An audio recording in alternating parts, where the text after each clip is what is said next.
Hi అండి. అందరూ ఎలా ఉన్నారు? మీరు బాగున్నారా? నేను బాగున్నానండి. ఇవాళ మీ ముందుకి నేను 2 రెసిపీస్ తీసుకొని వచ్చేసాను. ఒకటి మహారాష్ట్రియన్ రెసిపీ థేచా, ఇంకోటేమో 3 పప్పులు కలిపిన ఢాబా పప్పు. చాలా చాలా టేస్టీగా ఉంటాయి. సో, మీరందరూ కూడా షార్ట్స్‌లో చూసుంటారు. చాలా టేస్టీగా ఉంటాయి. సో, మీకివాళ షేర్ చేద్దామని నేనివాళ మీ ముందుకు తీసుకొచ్చాను. అంతకన్నా ముందు మీరందరూ కూడా నా ఛానల్‌ని సపోర్ట్ చేయండి, సబ్స్క్రైబ్ చేయండి. అలాగే అందరికీ షేర్ చేయండి. సో, నా ఛానల్‌ని మీరు సపోర్ట్ చేసి విత్‌స్టాండ్ అయ్యేటట్టు చూడండి. అలాగే కొత్త వాళ్ళు ఎవరైనా ఉంటే వాళ్ళు కూడా తప్పకుండా సబ్స్క్రైబ్ చేసుకోండి, సపోర్ట్ చేయండి, లైక్ చేయండి, షేర్ చేయండి. సో దట్ నా ఛానల్ విత్‌స్టాండ్ అవుతుంది. నా ఛానల్ విత్‌స్టాండ్ అయితేనే నేను మీతో ఇంటరాక్ట్ అవ్వగలను. నేను మీతో మాట్లాడగలుగుతాను. సో, మీ అందరి చేతుల్లో పెట్టాను కాబట్టి మీరేం చేస్తారో మీ ఇష్టం. సబ్స్క్రైబర్స్ తక్కువైపోయారు. మీరందరూ కొంచెం చేయాల్సిందే. సో, మీరందరూ కూడా తప్పకుండా నలుగురికి నలుగురు ఇంకో నలుగురు అలా చైన్ సిస్టమ్ మీరు చేయాల్సిందే. కొంచెం అందరూ సబ్స్క్రైబ్ చేసుకుని సపోర్ట్ చేయండి. నలుగురికి షేర్ చేయండి. నా ఛానల్ని సపోర్ట్ చేయండి. అలాగే నేను ఇన్స్టాగ్రామ్లో పాటలు పాడుతున్నాను. సో, మీరందరూ తప్పకుండా నేను మాట్లాడి వాయిస్ ఓవర్ ఇచ్చిన ప్రతి వీడియో కింద నేను డిస్క్రిప్షన్ కింద నా లింక్ నేను షేర్ చేస్తున్నాను. సో, మీరు ఆ లింక్ని ఫాలో అయితే మీరు ఇన్స్టాగ్రామ్లో నా పాటలు వినొచ్చు. సో, మీరందరూ కూడా ఛానల్లో నా ఇన్స్టాగ్రామ్ దాంట్లో మీరు నా పాటలన్నీ వినొచ్చు. సో, దయచేసి మీరందరూ అక్కడ కూడా ఫాలో అవ్వండి. ఇక్కడ మీరు సబ్స్క్రైబర్స్గా ఉన్నారు, అక్కడ ఫాలోవర్స్గా అవ్వండి. అంతకన్నా నేనేం కోరుకోవట్లేదు. నేను మీతో ఇంటరాక్ట్ అవ్వాలన్నా, నేను మీతో మాట్లాడాలన్నా, మన మాటలు ఇలా కొనసాగాలన్నా, ఏవో 2 మంచి మాటలు మనం మాట్లాడుకోవాలన్నా, రోజు మీరు నా మాటలు వినాలన్నా, ఇన్స్టాగ్రామ్లో నా పాటలు వినాలన్నా నా ఛానల్ నిలబడాల్సిందే. సో, మీరందరూ మీ హెల్ప్ నాకు కావాలి, మీ సపోర్ట్ నాకు కావాలి. ప్లీజ్ ప్లీజ్ ప్లీజ్ మీరందరూ నాకు సపోర్ట్ చేస్తారని అనుకుంటున్నాను. దయచేసి అందరూ సపోర్ట్ చేయండి, సబ్స్క్రైబ్ చేసుకోండి, నలుగురికి షేర్ చేయండి. అంతకన్నా నేనేం కోరుకోవట్లేదు. సరే, ఇప్పుడు నేను రెసిపీలోకి వెళ్ళిపోతానండి. మహారాష్ట్రియన్ రెసిపీ థేచా అండి. థేచా మహారాష్ట్రలో చాలా ఫేమస్.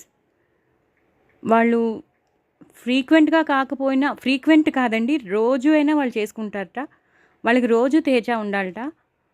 చాలా మంచి ప్రోటీన్ ఫుడ్ అండి అది. వాళ్ళు ఏది వండుకున్నా వండుకోకపోయినా థేచా అయితే వాళ్ళ ఇంట్లో ఉండాలట కంపల్సరీ. మహారాష్ట్రన్ ఫుడ్ అది. సో, మహారాష్ట్ర అంటే మనకి తెలుసు, వడపావ్ ఇవన్నీ వాళ్ళ పోరన్ పోలి ఇవన్నీ చాలా ఫేమస్. అలాగే థేచా కూడా చాలా ఫేమస్. సో, దాన్ని నేను మీకు షేర్ చేస్తున్నాను. నిజంగా చెప్తున్నానండి, నేను ట్రై చేశాను. మేము ఇప్పటికి 2-3 సార్లు చేసుకున్నాము. మీకు బాగుంది కాబట్టే నేను షేర్ చేస్తున్నాను. చాలా చాలా చాలా టేస్టీగా ఉంటుంది. మంచి ప్రోటీన్ ఫుడ్, పిల్లల ఎదుగుదలకి చాలా మంచిది. బికాజ్ మనం వేసే ఇంగ్రీడియంట్స్ అలాంటివి. సో, ఎక్కువ కష్టపడక్కర్లేదు, ఏమీ లేదు. జస్ట్ ఇంట్లో ఉన్న ఇంగ్రీడియంట్స్, కానీ చాలా మెయిన్ ఇంగ్రీడియంట్స్ అవి.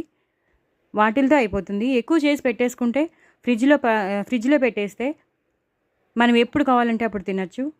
ఓ పట్టాన పాడయ్యేది కూడా కాదు, ఎందుకంటే మనం అందులో వాటర్ కలపము. సో, దాన్ని నేను మీకు షేర్ చేస్తున్నాను. చాలా చాలా టేస్టీగా ఉంటుంది. దయచేసి మీరు ఏది స్కిప్ చేయకుండా నా వీడియో వినండి. బికాజ్ మీరు స్కిప్ చేశారంటే, నేను చెప్పిన పదార్థాలు మీరు స్కిప్ చేశారనుకోండి, నేను తయారు చేసిన రెసిపీ మీకు రాదు, డిఫరెంట్గా అయిపోతుంది.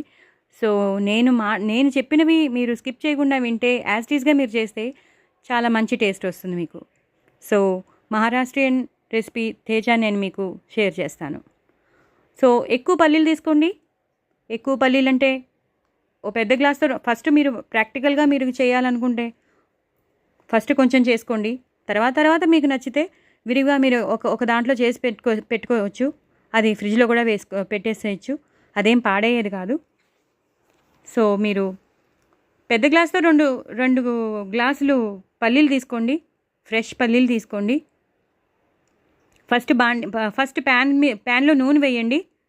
ప్యాన్లో నూనె వేసి ఫ్రెష్ పల్లీలు 2 గ్లాసులు పల్లీలు తీసుకుని ఆ ప్యాన్లో వేయండి. కొంచెం నూనె వేడెక్కాక 2 గ్లాసులు పల్లీలు, తొక్క తీయక్కర్లేదండి, తొక్కతో పాటే పల్లీలు వేయండి. 2 గ్లాసులు పల్లీలు. దాని తర్వాత 1.5 గ్లాసులు, ఇక్కడ 2 గ్లాసులు పల్లీలు వేసాం కాబట్టి 1.5 గ్లాసులు నువ్వులు వేయాలి. పల్లీలు ప్రోటీన్ ఫుడ్డే, నువ్వులు ప్రోటీనే ప్లస్ కాల్షియం ఉంటుంది దాంట్లో. సో చాలా చాలా చాలా మంచిది. ఒక ఎదిగే పిల్లలకే కాదు, ఆడవాళ్ళకి చాలా మెనోపాజ్లో చాలా ప్రాబ్లమ్స్ వస్తూ ఉంటాయి, బోన్స్ వీక్ అయిపోతూ ఉంటాయి. వాళ్ళకి హెల్త్కి చాలా ఇంపార్టెంట్ ప్రోటీన్ అనేది, కాల్షియం అనేది. సో ఆడవాళ్ళకి చాలా ఇంపార్టెంట్, ఎదిగే పిల్లలకి ఇంపార్టెంట్, అందరికీ ఇంపార్టెంట్. ఉద్యోగం చేసే మగవాళ్ళకి ఇంపార్టెంట్, కాలేజ్కి వెళ్ళే పిల్లలకి ఇంపార్టెంట్. సో ఇవన్నీ మనకి బయట వేరే క్యాప్సూల్స్ మందుల ద్వారా ప్రోటీన్ అందించుకునే బదులు, కాల్షియం అందించుకునే బదులు మనం ఇలాంటివి చేసుకుని తిన్నాం అనుకోండి, చాలా చాలా మనం విటమిన్ డెఫిషియన్సీ నుంచి బయటపడగలుగుతాం. సో అందుకని మీరందరూ కూడా తేజ తప్పకుండా చేసుకోండి. పిల్లలకి చాలా నచ్చుతుంది, చాలా బాగుంటుంది. వేడివేడి అన్నంలో కలుపుకుని తింటే చాలా బాగుంటుంది. దాంట్లో నెయ్యి వేసుకున్నా వేసుకోకపోయినా కూడా బాగుంటుంది, ఎందుకంటే అంత టేస్టీగా ఉంటుంది అది. ఇంకా నెయ్యి వేసుకుంటే ఇంకా టేస్టీగా ఉంటుంది. సో మీరందరూ కూడా ఇలా చేయండి. సో ప్యాన్లో నూనె వేయండి, 2 గ్లాసులు పల్లీలు వేయండి, 1.5 గ్లాసులు నువ్వులు వేయండి. అవి వేసాక ఎండుమిరపకాయలు వేయండి, ఒక 10 ఎండుమిరపకాయలు వేయండి. 10 ఎండుమిరపకాయలు వేసాక మీరు 15 to 20 పచ్చిమిరపకాయలు వేయండి. బాగా వేయిస్తూ ఉండండి.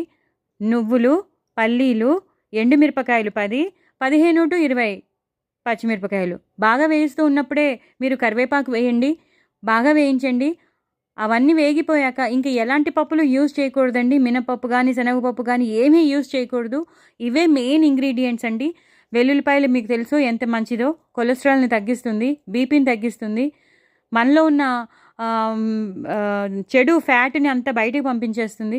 సో అది కూడా చాలా ఇంపార్టెంట్. పచ్చిమిరపకాయల్లో మీకు తెలుసు విటమిన్ సి ఉంటుంది. సో అది మంచివే. సో మీరు ఇంకా ఏమంటారు, ఏ ఆలోచన లేకుండా మీరు ఈ పచ్చడి చేసుకుని, ఈ చట్నీ చేసుకుని మీరు తినచ్చు. చాలా అంత టేస్టీ అయిన పచ్చడి. మా ఇంట్లో అయితే అందరికీ నచ్చింది, మా పిల్లలకి నచ్చింది, అందరికీ నచ్చింది. సో నేను ఇప్పటికి 3వ సారి చేశాను. నేను 2 సార్లు చేసినా నేను షేర్ చేయలేదు. నేను 3వ సారి మీకు అందరికీ షేర్ చేస్తున్నాను, అంత టేస్టీగా ఉంది కాబట్టి. సో మీరందరూ కూడా తప్పకుండా ట్రై చేయండి చేసుకోవడానికి. సో మీరు పల్లీలు వేశారు, నువ్వులు వేశారు, ఎండుమిరపకాయలు వేశారు, పచ్చిమిరపకాయలు వేశారు. అవి వేగుతున్నాయి. కరివేపాకు వేసేసారు, అవి కూడా వేగుతున్నాయి. అవి వేగిపోయాక కొంచెం ఇంగువ వేయండి. ఇంగువ వేసేసాక దింపేసేయండి. దింపాక అప్పుడు మీరు ఈ కొత్తిమీరను, ఈ వెల్లుల్లిపాయలు, ఓ 10-12 వెల్లుల్లిపాయలు ఉండాలండి. ఎక్కువ వెల్లుల్లిపాయలు ఉండాలి. బికాస్ దాన్ని ఫ్లేవర్ అంతా ఈ పల్లీలు, నువ్వులు, వెల్లుల్లిపాయల ఫ్లేవరే మీకు బాగా తెలుస్తూ ఉంటుంది. ఒకవేళ వెల్లుల్లిపాయలు తినని వాళ్ళైతే స్కిప్ చేసుకోవచ్చు. యాక్చువల్లీ స్కిప్ చేయకూడదు. బట్ మాకు కూడా కావాలండి, తేజ తినాలనుంది అని అనుకుంటే మాత్రం వెల్లుల్లిపాయలని మీరు స్కిప్ చేసుకోండి. మిగతావన్నీ మీకు అందుతాయి. మిగతాది కూడా మీరు తినచ్చు. ఏముంటుంది, ఒక టేస్ట్ ఫ్లేవరే మారుతుందండి. మిగతాదంతా బాగానే ఉంటుంది. టేస్ట్ కూడా మారదు, ఫ్లేవర్ ఒకటే మారుతుంది. సో వాడని వాళ్ళు, తినని వాళ్ళు వెల్లుల్లిపాయలని స్కిప్ చేసుకోండి. తినేవాళ్ళు మాత్రం అస్సలు స్కిప్ చేయకండి, వెల్లుల్లిపాయల్లోనే అంతా ఉంటుంది. సో మీరందరూ పల్లీలు, సారీ అండి, నేను చెప్పాను కదండి, ఎప్పుడైతే నేను ఇలా వాయిస్ ఓవర్ ఇస్తూ ఉంటానో ఇలాగే వస్తూ ఉంటాయి. ఎక్స్ట్రీమ్లీ సారీ అండి. సో పల్లీలు, నువ్వులు, ఎండుమిరపకాయలు, పచ్చిమిరపకాయలు, కరివేపాకు, ఇంగువ, వెల్లుల్లిపాయలు ఇవన్నీ వేసేసాక కొత్తిమీర వేసేసేయండి. ఎక్కువ కొత్తిమీర పడుతుంది. కొత్తిమీర కూడా చాలా మంచిది వంటికి, అందులో విటమిన్ ఏ ఉంటుంది. సో ఇవన్నీ వేసి బాగా మీరు గ్రైండర్లో, ఒకవేళ రోలు అదే మీరు నూరుకుంటాం చూసారా, చిన్న చిన్న వాటివన్నీ నూరుకుంటాం చూసారా, అందులో అయినా వేసి నూరచ్చు. లేదా అది లేదు అన్న వాళ్ళైతే మీరు అందులో అయినా వేసి నూరచ్చు. లేదా ఎక్స్ట్రీమ్లీ సారీ అండి, మెసేజెస్ వస్తున్నాయి. చిన్నవన్నీ నూరుకుంటాం చూసారా, అందులో అయినా నూరచ్చు. లేదా మనం మిక్సీలో వేయచ్చండి, చిన్న మిక్సీ జార్లో వేసేసి. అంటే ఎక్కువ క్వాంటిటీ అయితే పెద్ద జార్ తీసుకుంటాం. కొంచెమే తీసుకున్నామంటే మాత్రం చిన్న జార్లో వేయచ్చు. చిన్న జార్లో వేసేసి ఇలా ఆన్ అండ్ ఆఫ్ చేస్తూ ఉండాలండి. అలా ఆన్ పెట్టేసామనుకోండి, అది పేస్ట్ అయిపోతుంది. పేస్ట్ అయిపోతే దీని అందం ఉండదు, దీని టేస్ట్ ఉండదు. ఇది ఎప్పుడు కచ్చాబిచ్చాగానే ఉండాలి ఈ చట్నీ అనేది. అంటే నువ్వులు కనిపించాలి. పిక్చర్‌లో పైన పిక్చర్‌లో మీరు చూడండి. నేను పంపించిన నేను షేర్ చేసిన పిక్చర్‌లో మీరు చూడండి. పల్లీలు బాగా సగం సగం విరిగిపోయిన పల్లీల్లా ఉంటాయి. నువ్వులు కనిపిస్తూ ఉంటాయి. కొత్తిమీర కనిపిస్తూ ఉంటుంది. ఇవన్నీ పచ్చిమిరపకాయలు కనిపిస్తూ ఉంటాయి. సో, ఇలా కనిపిస్తూ ఉండాలి. సో, ఆన్ అండ్ ఆఫ్ చేస్తూ ఉండాలి తప్ప దాన్ని ఒకటేసారి ఆన్‌లో పెట్టేసి పేస్ట్ చెయ్యకూడదు. ఎంత కచ్చా బిచ్చా చేయగలిగితే అంత కచ్చా బిచ్చాగా చేసుకుని, మరీ పల్లీల్లా కాకుండా పల్లీలన్నీ చిన్న చిన్న ముక్కలుగా విరిగేటట్టు. సో, అది చేసుకోండి. అలా అయిపోయాక ఎక్కువ కొత్తిమీర వేసుకోండి. ఎక్కువ కొత్తిమీరతో ఒకసారి కచ్చాబిచ్చా చేసుకున్నాక మళ్ళీ కొత్తిమీరతో మీరు గార్నిష్ చేసుకోండి. నిజంగా చాలా చాలా టేస్టీగా ఉంటుంది. ఇది చపాతీలో మరి గ్రైండ్ అవుతుందా అని మీరు అడగచ్చు. పల్లీల్లో ఉండే నూనె, నువ్వుల్లో ఉండే నూనె, ఈ కరివేపాకు, కొత్తిమీర, ఆ వెల్లుల్లిపాయల్లో ఉండే తేమ, ఈ పచ్చిమిరపకాయల్లో ఉండే తేమ ఇవన్నీ కలిపి మొత్తం పచ్చడిగా అయిపోతుందండి. సో, ఇందులో నీరు అస్సలు పోయకూడదు గ్రైండ్ అవ్వట్లేదని. అసలు గ్రైండే చాలా తక్కువ చేయాలి ఇది. సో, అందుకే చెప్తున్నాను, ఎంత కచ్చాబిచ్చాగా చేసుకుంటే అంత బాగుంటుంది. ఆన్ అండ్ ఆఫ్ వెంటనే చేయండి. అప్పుడే మీకు కచ్చాబిచ్చాగా వస్తుంది. ఒకటేసారి మీరు ఆన్లో పెట్టేస్తే మాత్రం కచ్చాబిచ్చా రాదు. అంత పేస్ట్ అయిపోతుంది. పేస్ట్ అయిపోతే దీని టేస్ట్ ఉండదు. తేచా అంటేనే ఇలా ఉండాలి, కచ్చాబిచ్చాగానే ఉండాలి. ఓకేనా? అన్నీ కనిపిస్తూ ఇంగ్రీడియంట్స్ అన్నీ మనకి తెలుస్తూ అంత టేస్టీగా ఉంటుంది ఇది. సో, మీరందరూ కూడా తప్పకుండా ట్రై చేయండి. అందరికీ నచ్చుతుంది. మీ ఇంట్లో వాళ్ళ పెద్దవాళ్ళకి, చిన్నవాళ్ళకి మీరు అందరూ తినండి. మంచి హెల్దీ ప్రోటీన్ ఫుడ్ ఇది. రోజు తిన్నా పర్వాలేదు. మీరు రోజు తినండి. అయిపోగానే మళ్ళీ చేసుకుంటూ ఉండండి. ఏ పచ్చడి లేకపోయినా మీరు ఈ పచ్చడి చేసుకోండి. చాలా టేస్టీగా ఉంటుంది. ఓకేనా అండి? ఇది అయిపోయింది.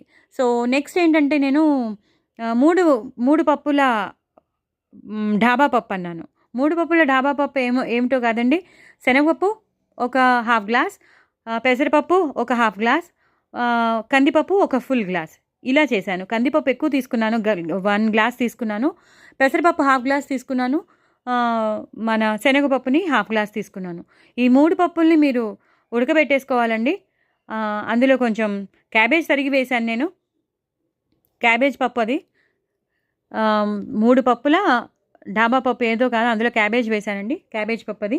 సో, ఆ పప్పు అంతా ఆ పప్పులు 3 పప్పులు వేసేసాక అందులో పచ్చిమిరపకాయలు వేయండి, పసుపు వేయండి, కారం వేయండి, తరిగిన క్యాబేజ్ వేసేసి ప్రెషర్ ప్యాన్లో కానీ మీరు కుక్కర్లో కానీ మీరు దేంట్లో పెట్టుకుంటారో దాంట్లో పెట్టుకుని ఉడకబెట్టేసేయండి. 3 to 4 విజిల్స్ వచ్చేటట్టు చూడండి. బాగా అయిపోతుంది. చాలా మెత్తగా అయిపోవాలండి. మెత్తగా అయిపోయాక దాన్ని మ్యాష్ చేసేయండి. క్యాబేజ్తో పాటు మ్యాష్ చేయండి. సో దట్ క్యాబేజ్కి ఉన్న ఫ్లేవర్, ఆ క్యాబేజ్ ఫ్లేవర్ ఉంటుంది. చాలామందికి నచ్చదు, కానీ పప్పులో ఉడికిన క్యాబేజ్ ఫ్లేవర్ చాలా బాగుంటుంది. సో, క్యాబేజ్తో పాటే మీరు ఆ పచ్చిమిరపకాయలు నలిగిపోయినా పర్వాలేదు. ఎందుకంటే ఆ దాంట్లో ఉన్న సారం అంతా పప్పులోకి వెళ్తుంది. సో, క్యాబేజ్, పచ్చిమిరపకాయలు దీంతో పాటు బాగా మ్యాష్ చేయండి. ఒక రకంగా అప్పుడప్పుడు చిన్న చిన్న బద్దలు శనగపప్పు ఉన్నా పర్వాలేదు, కనిపించాలనే చెప్తున్నాను. కొంచెం అప్పుడప్పుడు శనగపప్పు కనిపించవచ్చు, నో ప్రాబ్లం. సో, అంతా రెడీ అయిపోయాక ఇంకా టమాటోలు వేసుకునే వాళ్ళు టమాటోలు వేసుకోవచ్చు. చింతపండు ఇలాంటివి ఏం వేయకండి, అంత పెద్ద బాగోదు. టమాటో వేయండి కావాలంటే. మీకు అంత పుల్లదనం, కొంచెం ట్యాంగినెస్ కావాలంటే ఒక్క టమాటో వేసుకోవచ్చు. అంతా అయిపోయాక మీరు ప్యాన్ పెట్టండి, పోపు వేద్దాం మనం. ప్యాన్ పెట్టండి, నూనె వేయండి.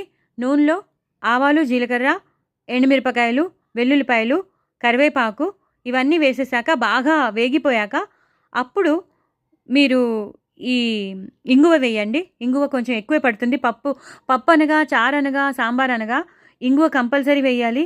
అసలు కొంచెం కూడా తగ్గించద్దు. చాలా టేస్టీగా ఉంటుంది. సో, మీరు ఇలా పెట్టుకుని ముందు పోపు వేసుకుని పప్పు వేస్తారా, లేదా పప్పు ముందు స్టవ్ మీద పెట్టుకుని పోపు వేస్తారా, అది మీ ఇష్టం. ఎలా చేసినా బాగానే ఉంటుంది. సో, నేను ఇప్పుడు ఇలా చెప్పాను కాబట్టి మీరు ఇలాగే చేయాలని రూల్ లేదు. పప్పుని స్టవ్ మీద పెట్టుకుని పోపు వేయచ్చు, లేదా పోపు వేశాక కూడా పప్పుని అందులోకి ట్రాన్స్ఫార్మ్ చేసేసి మరిగించేసి లాస్ట్లో కొత్తిమీర, కరివేపాకుతో గార్నిష్ చేయొచ్చు. సో, మీరు ఇష్టం, మీరు ఎలా అయినా చేసుకోవచ్చు. అయ్యయ్యో అని బాధపడక్కర్లేదు. సో, పోపు నేను ఇందాక స్టార్ట్ చేసేసాను కాబట్టి నేను ఇలా చెప్తున్నాను మీ అందరికీ క్లియర్ అవుట్ చేయడానికి. సో, ఆవాలు, జీలకర్ర, ఎండుమిరపకాయలు, కరివేపాకు, వెల్లుల్లిపాయలు, ఇంగువ అవి బాగా వేగిపోయాక ఎండుమిరపకాయలు కొంచెం ఎక్కువ వేయండి. మరీ 2 కాకుండా 3 కాకుండా 4-5 ఎండుమిరపకాయలు చక్కగా తుంపి వేయండి. అలాగే కరివేపాకు, గుప్పుడు కరివేపాకు వేయండి. అలాగే వెల్లుల్లిపాయలు వేయండి. 8-9 వెల్లుల్లిపాయలను వేయండి. బాగా వేగిపోయాక అప్పుడు ఈ పప్పుని అందులోకి ట్రాన్స్ఫార్మ్ చేసేసేయండి. ట్రాన్స్ఫార్మ్ చేసేసి మరగనివ్వండి. అందులో కొంచెం ఉప్పు వేయండి, తగినంత ఉప్పు వేయండి టేస్ట్ కోసం. మీరు ఎంత తింటారో అంత ఉప్పు వేసుకోండి. అలాగే 2 స్పూన్స్ కారం వేసుకోండి. మీరు ఏ కారం వాడతారో ఆ కారం వేసుకోండి. బాగా కలపండి. అది మరుగుతూ ఉంటుంది. ఎందుకంటే ఈ పప్పు చాలా తిక్కుగా ఉంటుంది కాబట్టి, చాలా చిక్కగా ఉంటుంది కాబట్టి అడుగంటేసే ప్రమాదం ఉంటుంది. సో, మీరు అది స్టవ్ మీద పెట్టేసి మీరు ఎక్కడికో వేరే పని మీద వెళ్ళిపోకండి. సాంబార్లు, చారులు అయితే మరుగుతూ ఉంటాయి కానీ పప్పు అయితే మరగదు. పప్పు అడుగంటేస్తుంది. సో, మీరు దయచేసి అక్కడే ఉండండి. వేరే పని చూసుకోండి. అదంతా అప్పుడప్పుడు కలుపుతూ ఉండండి. మధ్యలో 2 మినిట్స్‌కి ఒకసారి కలుపుతూ ఉండండి. లేకపోతే అంతా అడుగుంటుంది. సో, కలిపాక ఎప్పుడైతే మరిగిపోతుందో పప్పు, అప్పుడు మీరు ఆల్రెడీ మీరు ఉప్పు వేసేసారు, కారం వేసారు, ఇందాక పోపు కూడా అయిపోయింది. సో, ఇంక మీరు ఏమీ వేయక్కర్లేదు. మరిగిపోయిన పప్పులో ఇంకా దింపేస్తున్నాం అనగా మీరు కరివేపాకు, కొత్తిమీరతో గార్నిష్ చేసేసుకోవచ్చు. అదే మీరు పోపు వేయకుండా ముందర పప్పుని ఒక గిన్నెలో ఒక ప్యాన్లో వేసి మరిగించేసి ఇవన్నీ ఉప్పు కారం వేసేసి పోపు వేసేసారు కదా, అప్పుడు ఇలా పోపు వేయండి. అలా కూడా చేయొచ్చు, ఇలా కూడా చేయొచ్చు. ఫస్ట్ మీరు పప్పుని ట్రాన్స్ఫార్మ్ చేస్తే తర్వాత పోపు వేస్తారు. ఫస్ట్ పోపు వేస్తే తర్వాత పప్పు వేస్తారు. మీరు ఎలా అయినా చేసుకోవచ్చు. మొత్తం ఫ్లేవర్ అయితే ఒకట్లాగే ఉంటుంది. మీరు దగ్గరుండి చేసుకోండి. చాలా చిక్కగా ఉంటుంది. ఇది పలచగా ఉండదు. చాలా బాగుంటుంది. చపాతీలోకి అయితే చాలా బాగుంటుంది. చపాతీలో నంచుకుని తినండి, అన్నంలో తినండి. ఎలా తిన్నా పర్వాలేదు. పిల్లలు ఇష్టపడతారు. బికాజ్ ప్రోటీన్ ఫుడ్ అది. ఎందుకంటే 3 పప్పులు కలిపాము మనం. పెసరపప్పు చలవ, కందిపప్పు, శనగపప్పు కూడా కలిపాము. చాలా టేస్టీ అయిన పప్పు అవుతుందండి. వెల్లుల్లిపాయలు ఎక్కువ వేయండి, ఇంగువ ఎక్కువ వేయండి. ఇంగువ వాసన ఎక్కువ రావాలి. సో, మీరందరూ కూడా ట్రై చేయండి. ఎక్కువ కొత్తిమీర వేయండి. గార్నిష్ వేసేటప్పుడే ఎక్కువ కొత్తిమీర వేయండి. సో, మీ రెసిపీస్ అన్నీ నేను చెప్పేశాను. తేజ చెప్పేశాను. 3 పప్పుల క్యాబేజ్ పప్పు చెప్పేశాను. సో, మీరందరూ తప్పకుండా ట్రై చేయండి. నా ఛానల్ని సబ్స్క్రైబ్ చేసుకోండి. కొత్త వాళ్ళు ఎవరైనా ఉంటే వాళ్ళు కూడా సబ్స్క్రైబ్ చేసుకోండి. నలుగురికి షేర్ చేయండి. నా ఛానల్ని సపోర్ట్ చేయండి. అలాగే ఇన్స్టాగ్రామ్లో నా పాటలు వినండి. అక్కడ కూడా ఫాలోవర్స్ అవ్వండి. సరేనా అండి? నేను మరిన్ని రెసిపీస్తో మీ ముందుకు వస్తానండి. బాయ్ అండి.